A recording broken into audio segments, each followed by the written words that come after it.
로마가 지중해와 유럽 그리고 아프리카, 아시아까지 세력을 넓혀가는 가운데 극도의 사치와 성적 타락도 함께 커져갔습니다. AD 14년에 죽은 로마 황제 아우구스투스 황제도 젊었을 때는 방탕의 삶을 살았지만 노년에 들어가면서 차츰 건전한 삶을 추구하고자 노력했습니다. 당시 역사가인 그 세네카에 의하면은 나폴리는 많은 부호들이 절기 찾는 휴양지였습니다. 그곳에 노예만 수백 명을 거느린 베디우스 폴리오라는 부호가 살고 있었는데 그는 황제의 친구였기도 했습니다. 어느 날 황제로부터 자기 집을 방문한다는 소식을 듣고 그는 손님 맞이 준비를 합니다. 아프리카에서 들여온 그 밀로 빵을 만들고 그리고 제국 각지에서부터 들여온 과일들을 준비하며 또 당시의 특별 요리인 들쥐구이도 준비하고 달팽이 요리 그리고 장어 요리도 준비하고 있습니다. 그러나 그날의 손님 맞이의 최고의 준비는 외국에서 들여온 진귀한 크리스탈 잔이었습니다. 비싸기도 했지만은 어렵게 구한 그 잔에 좋은 포도주를 담아서 황제께 드리는 것이었습니다. 마침내 황제가 도착하고 잔치가 시작됩니다. 극진히 준비한 각종 요리와 함께 집주인 폴리오는 황제도 가지지 못한 그 진귀한 크리스탈 잔에 좋은 포도주를 담아서 황제에게 바칩니다. 그러나 그는 속으로 언짢아 하는 그 황제의 속내를 눈치채지는 못했습니다. 그러나 점점 분위기가 흥겨워지고 모든 사람들이 그 잔치에 몰입해 있는 그때에 그 집에 있는 노예가 그 시중을 들다가 그만 실수로 그 잔을 떨어뜨려 크리스탈 잔이 박살이 납니다. 그때 그것을 본 그 폴리오는 큰 소리로 진노하면서 저자를 당장 장어 양식장에 던져버리라고 합니다. 그 장어는 바로 식인 장어였습니다. 험악한 분위기 가운데 황제가 조용히 손을 듭니다. 한순간 정적이 흐르고 황제는 그 집의 크리스탈 잔을 다 가져오라고 합니다. 그리고 자기 앞에서 그 진귀한 크리스탈 잔을 모조리 다 박살을 내버립니다. 그리고 그 노예를 살려주라고 명령하는 것입니다. 한 집안의 노예는 그 주인에 의해서 살기도 하고 죽기도 하는데 오늘 이 죽을 운명에 있는 그 노예를 살릴 수 있는 사람은 단 한 사람, 황제밖에 없었던 것입니다. 그러나 그 이면에는 부호인 이 폴리오가 진귀한 잔을 황제 앞에 내놓으며 자기의 그 부를 과시하는가 하면은 그 잔치의 주인이기도 한 황제 앞에서 고함을 치는 등 그런 모습을 본 그 황제가 박살난 크리스탈 잔처럼 너도 어느 순간에 박살이 날 수 있다는 것을 경고했던 사건이었던 것입니다. 이처럼 그날의 상황에 대한 각자의 그 해석이 달랐던 것입니다. 우리가 살아가면서 순간마다 올바른 해석이 필요합니다. 좋은 일에도 그에 맞는 해석이 필요하고 또한 나쁜 일에도 그에 대비하기 위한 지혜로운 해석이 또한 필요한 것입니다. 오늘 본문에서는 위기에 닥친 사람이라 할지라도 하나님의 해석을 통해서 자세하고 정확하며 그리고 반드시 일어날 일을 알게 해주는 그런 해석이 있다는 것입니다. 꿈을 꾸는 자 요셉에게 세 번의 꿈 사건이 있습니다. 그 첫 번째는 자신과 자신의 그 가족들에 대한 꿈입니다. 자신의 볕단이 일어선 가운데 형제들의 볕단이 빙 둘러서서 자기에게 절을 하는 꿈입니다. 또 해와 달과 11별이 자신에게 절을 하는 꿈을 꾸었습니다.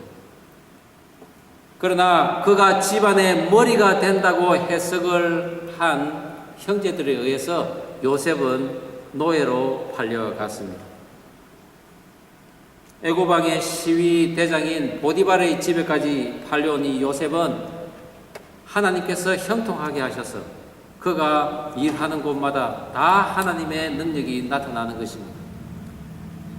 그토록 열심히 하고 또한 그 효과가 나타나자 보디발은 요셉을 신임하게 되고 그리고 그를 가정 총무로 삼게 됩니다. 그러나 보디발 아내의 그 유혹을 거절한 죄로 인해 그는 감옥에 갇히게 됩니다.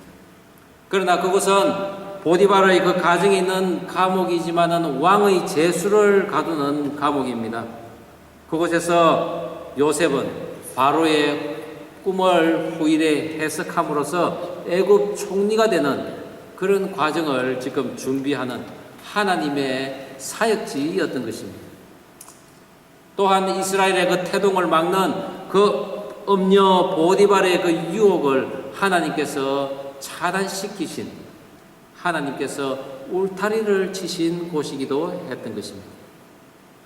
감옥에 갇힌 제수의 몸이지만은 특별히 보디발의 그 배려와 무엇보다도 하나님께서 함께 하심으로 그 감옥에 있는 요셉에게 또한 모든 것을 형통케 하셨습니다.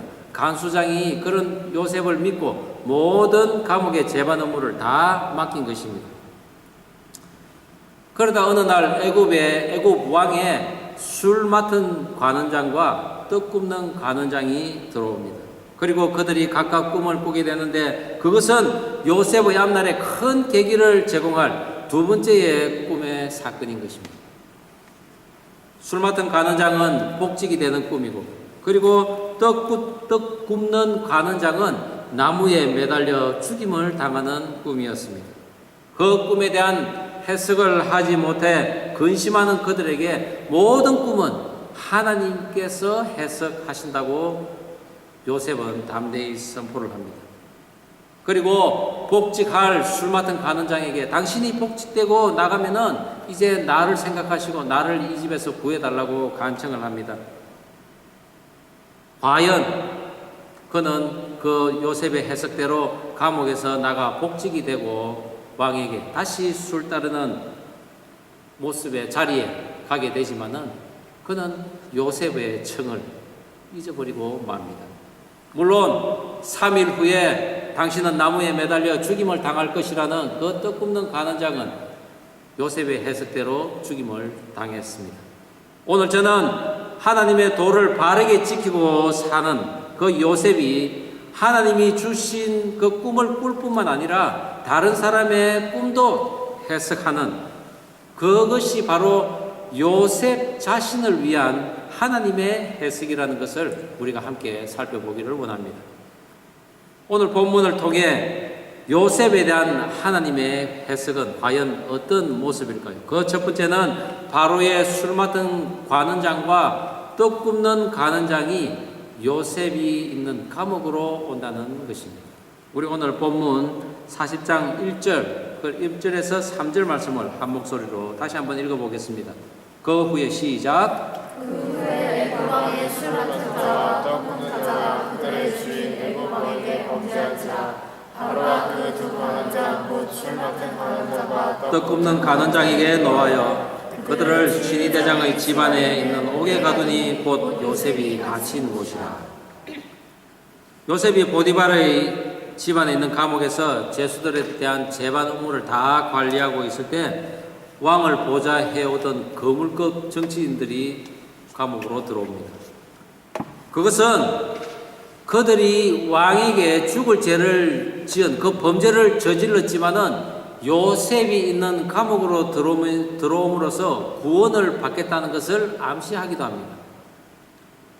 그들이 무슨 죄를 지었는지 성경은 말하지 않고 있습니다. 그러나 왕이 먹는 음식을 책임지는 그 사람들이기에 아마도 왕이 먹는 그 음식에 독을 타는 그런 독극물에 의한 암살 사건이 아니었나 생각됩니다.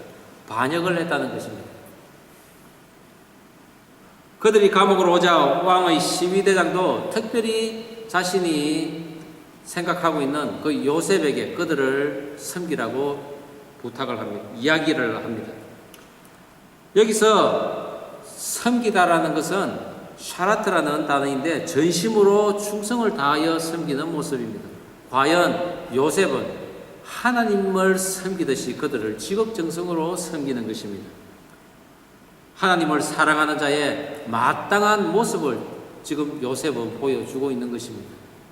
오늘날 우리 교회에서 하나님께서 보내주신 그 영혼을 섬긴다는 것은 곧 우리에게 주어진 사명이라는 것입니다. 우리 모두가 하나님에게는 범죄한 죄인들이지만은 성경을 통해서 거기에 우리들의 그 인생의 길한 해석을 하게끔 우리가 서로 이야기하고 가르쳐 주면서 그 사람들을 주님 앞으로 인도하는 그런 사명이 바로 오늘날 교회에서 우리가 감당해야 할 사명인 것입니다. 하나님께서는 그런 직분을 감당하고 있는 요셉에게 그들의 얼굴에 있는 근심까지도 헤아리는 영민함과 그리고 하늘로부터 내려오는 지혜를 허락하셨습니다. 두 간원장이 감옥에 들어온 지 여러 날이 지난 어느 날 꿈을 꾸고는 해석할 수 있는 그런 사람이 없기에 그들이 근심을 하는 것입니다. 그 당시 꿈 해석은 전문가의 몫이었습니다. 그런데 그 전문가들이 지금은 다 궁정에 있기 때문에 그들이 꿈을 해석할 자가 없는 것입니다. 요셉은 그들에게 근심의 빛이 있는 것을 보고는 꿈의 해석은 자기가 믿는 여호와 하나님에게 있다고 합니다. 그렇습니다. 요셉은 하나님이 해석하기에 하나님이 책임지실 것이라는 것을 확신했던 것입니다. 먼저 술 맡은 간원장이 꿈 이야기를 합니다. 포도나무에 가지가 3개가 있는데 거기에 싹이 나고 꽃이 나고 그리고 포도송이가 열린다는 것입니다. 그리고 그 포도송이를 따서 즙을 내어 자기가 들고 있는 그 바로의 잔에 담아 바로에게 바쳤다는 것입니다. 그 이야기를 들은 요셉은 거침없이 이야기를 합니다. 당신은 사흘 안에 복직이 될 것이라. 그 해석이 좋은 것을 보고는 떡 간원장이 자신도 자신의 꿈 이야기를 합니다. 머리에 떡 광주리 3개를 이고 있는데 제일 윗 광주리에 바로에게 줄 모든 각종 음식을 구운 것이 있는데 그것을 새들이 와서 먹어버렸다는 것입니다. 불길한 꿈이었지만은 요셉은 담대하게 하나님의 해석을 내립니다. 당신도 사흘 안에 바로의 부름을 받아 바로 앞에 나갈 것입니다. 그러나 당신은 나무에 매달려 죽임을 당하고 새들이 와서 당신의 고기를 뜯을 것이라고 이야기를 합니다. 비록 죄수지만은 그의 위치는 시위대장도 함부로 할 수 없는 고위직입니다. 그렇지만 요셉은 하나님의 해석을 가감없이 그렇게 선포한 것입니다.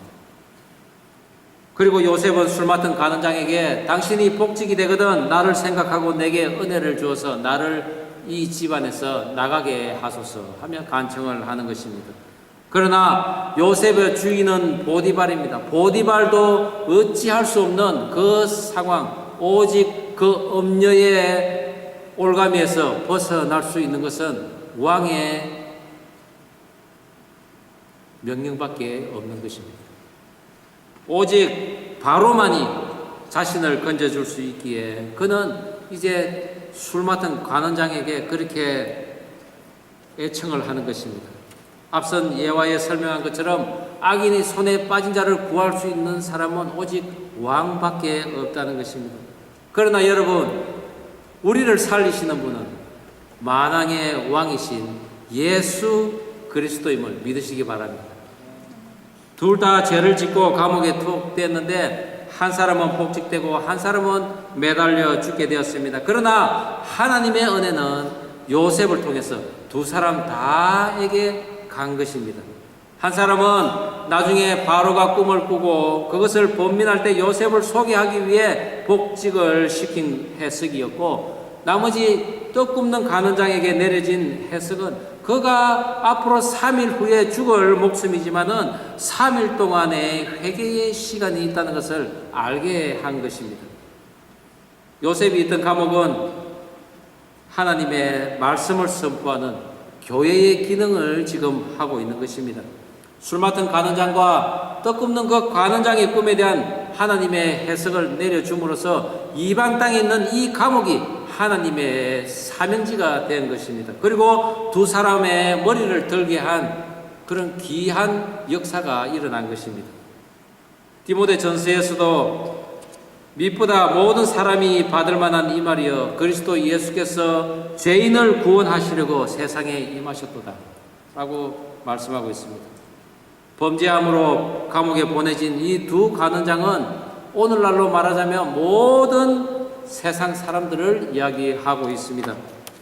우리들의 삶이 그만큼 무겁고 힘들다는 것입니다. 내가 내 죄를 짊어지고 사니 힘들고 또한 남의 죄까지 짊어지려니 더 힘이 드는 것입니다. 그러나 나의 죄는 나를 끝없이 무겁게 하지만은 우리가 남의 죄를 짊어진다면 그것은 나를 가볍게 하는 것입니다.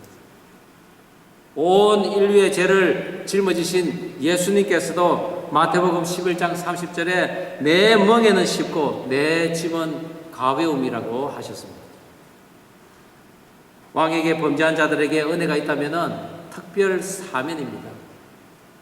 술 맡은 간원장은 복직되는 은혜를 입었고 떡 굽는 간원장은 나무에 매달려 공중의 새들에게 뜯기는 그런 치욕적인 죽음을 3일 후에 두고는 간절히 자신을 바라보며 그 요셉이 내린 그 해석의 주인공 그 하나님을 바라보지 않았겠습니까? 메달다라는 이 탈라라는 히브리어는 말뚝으로 찔러 꿰뚫다라는 의미를 가지고 있습니다. 그렇습니다. 바로에게 죄를 지은 그 떡 굽는 간원장의 죽음은 우리를 구원하기 위해 이 땅에 오셔서 십자가에 못 박혀 손과 발에 구멍이 뚫린 죄 없으신 예수 그리스도께서 받을 형벌을 지금 미리 우리에게 보이시는 것입니다. 자기의 죄로 나무에 달릴 떡 굽는 간원장이 진정으로 해결을 한다면은 한 번 죽음은 당연한 것으로 여긴다는 것입니다. 이 세상에 죽지 않는 자는 없습니다. 인간이라면 지체가 높든지 또 복직이 되든지 반드시 죽는 것입니다. 성경은 그러한 죽음을 이야기하려는 것이 아니라 이같이 길한 해석으로 하나님을 찾음으로써 한 번 죽을 운명을 받아들이고 앞으로 영원히 우리가 살아갈 수 있는 영원한 생명을 우리가 사모하는 것을 이야기한다는 것입니다. 본문 20절을 보면 신하들 앞에서 두 간원장의 머리를 들게 했다고 기록하고 있습니다. 머리를 든다는 것은 아주 높은 곳이라는 단어와 그리고 회복하다라는 단어가 합쳐진 단어입니다. 수치스러운 상태에서 영예로운 자리로 올라선다는 의미인 것입니다. 즉, 떡 굽는 관원장과 술 맡은 관원장이 바로 앞에서 머리를 들게 되었다는 것은 요셉이 길한 해석을 해줌으로써 세상에서의 영화를 누리든지 못 누리든지 자신의 그 죄를 회개하면서 하나님께 나오는 자는 비록 육은 죽지만 영은 높은 곳으로 인도될 것이며 오실 메시아 예수님께서 당하신 그 수치와 조롱 그리고 세상의 모든 죄로 주님은 돌아가셨지만 그 위를 완전하게 복구하실 것이라는 것을 지금 창세기에서 보이고 있는 것입니다. 복직이 되나 나무에 매달리나 모두가 바로 우리들의 인생인 것입니다. 그렇습니다. 술 따르는 자와 떡 굽는 자에 대한 그 하나님의 해석은 바로 한 가지였습니다. 우리가 다 죄 가운데 있지만은 술 맡은 관원장처럼 하나님의 사명을 위해 복직되는 해석이 내려지는가 하면은 또 한편으로는 죽을 날을 미리 알므로써 진정한 회개에 이르게 하는 그런 해석이 또한 우리에게 내려진다는 것입니다. 저는 저와 여러분이 그러한 해석을 통해서 하나님의 인도함을 받기를 주의 이름으로 축원합니다. 요셉에 대한 하나님의 해석 그 두 번째는 술 맡은 간원장이 복직을 했음에도 불구하고 요셉을 잊었다는 것입니다. 본문 우리 40장 14절 말씀 그리고 23절 말씀 한 목소리로 다시 한번 읽어보겠습니다. 시작. 당신이 잘 되시거든 나를 생각하고 내게 은혜를 베풀어서 내 사명을 바르게 하여 이 집에서 나를 건져 주소서. 술 맡은 간원장이 요셉을 기억하지 못하고 그를 잊었더라. 하나님의 해석은 정확히 이루어졌습니다. 사흘 후 바로의 생일날 두 간원장을 불러 머리를 들게 했지만은 술 간원장은 복직을 하였고 그리고 그리하여 바로에게 잔을 드렸지만은 떡 굽는 관원장은 나무에 매달려 새의 밥이 되었습니다. 함께 감옥에 있던 그 동료가 매달려 죽임을 당하는 것을 직접 목도했지만은 술 맡은 관원장은 요셉의 당부를 신속히 잊어버렸던 것입니다. 하나님께서 하나님의 일을 하실 때 반드시 사람을 통해서 하신다는 것을 많은 사건을 통해 경험한 요셉입니다. 그렇기에 술 맡은 간원장이 복직되는 것을 알고는 이 사람이 정말 하나님께서 이 사람을 통해서 나를 이 감옥에서 건져낼 것이구나 라고 생각했을 것입니다. 그리고 그 간원장에게 간청을 했던 것입니다. 그러나 요셉의 그 간청을 들은 그 술 맡은 간원장은 그를 그냥 잊어버린 것입니다. 그리고 요셉은 감옥에 그대로 있는 것입니다. 죽다가 살아난 술 간원장이 복직이 되어 밖에 나갔을 때 어떻게 그 감옥에 있었던 그 사실을 잊을 수 있겠습니까?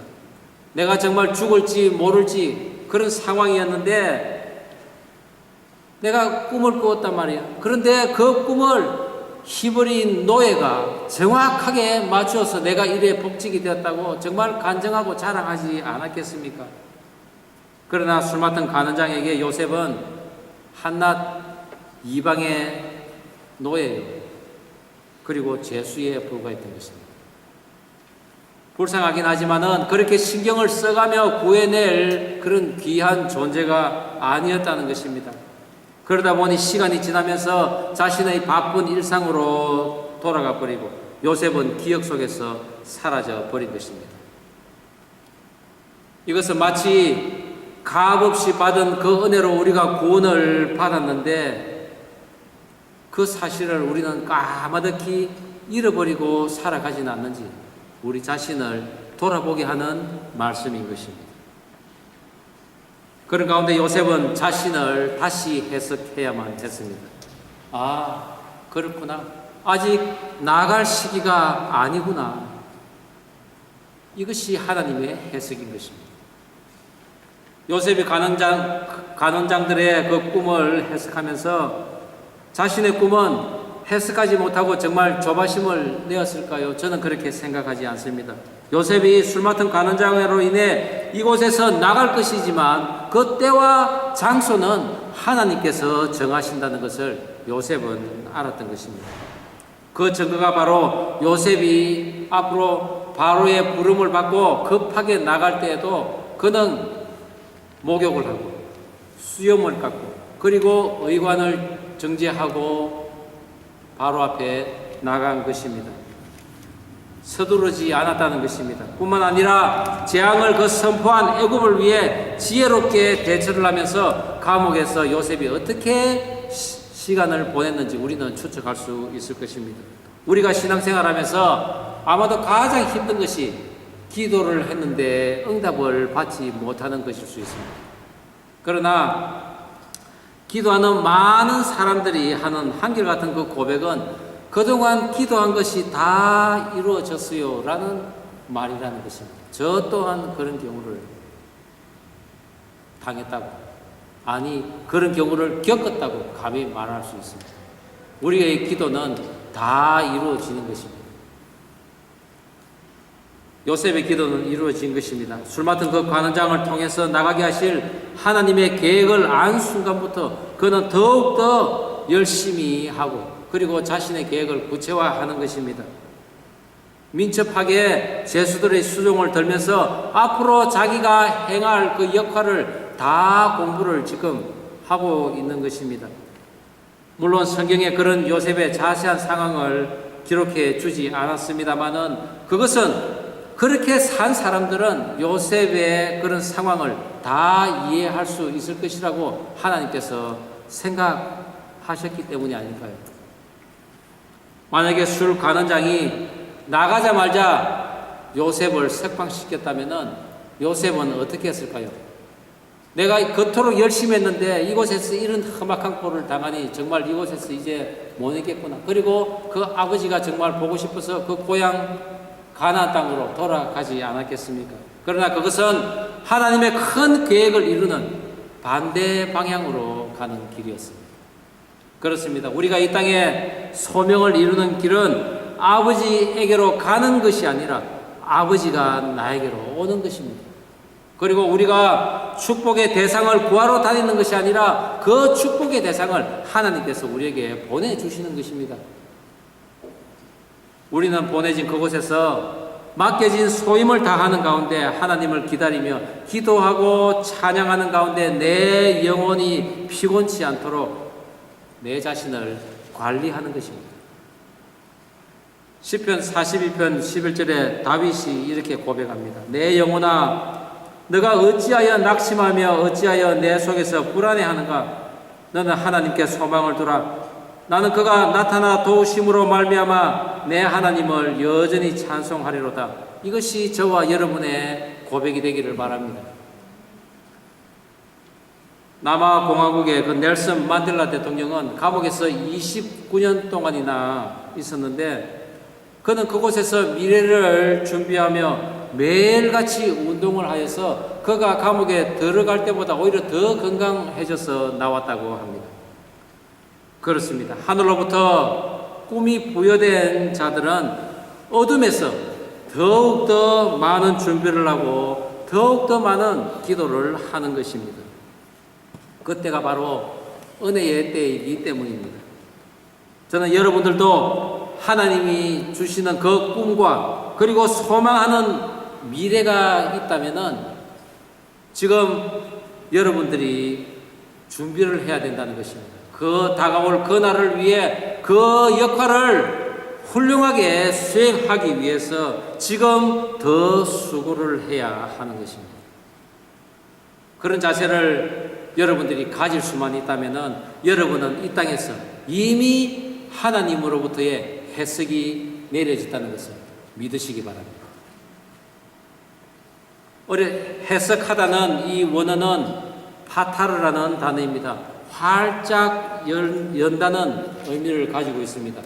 도무지 이해하기 어렵고 마치 생각이 캄캄한 어둠 속에 갇혀서 꼼짝할 수도 없는 이 상황에서 갑자기 문이 활짝 열리며 찬란한 빛 가운데서 앞이 훤히 내려다 보이는 것, 그것이 바로 하나님의 해석인 것입니다.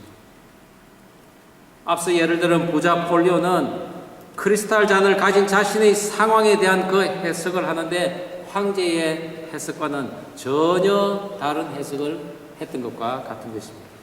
해석은 하나님께 있지 않나이까? 하나님의 해석은 우리들의 해석과 완전히 다르다는 것을 명심하시기 바랍니다. 내가 아니라 하나님께서 저와 여러분의 일마다 때마다 나오셔서 그 해석을 하실 거라는 것입니다.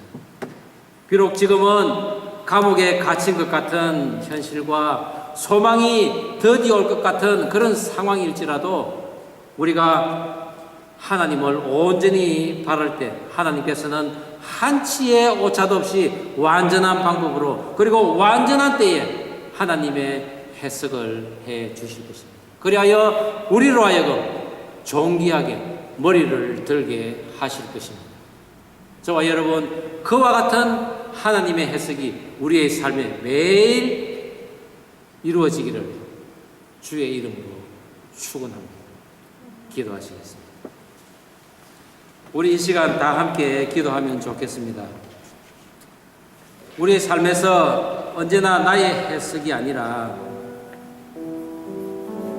내가 손해보지 않고 남을 생각하지 않고 오직 나의 이익을 위해 나의 편안함을 위해 모든 상황을 내 중심으로 해석하는 것이 아니라 이제부터는 하나님께서 내리시는 해석으로 살아가기를 결단하면 좋겠습니다.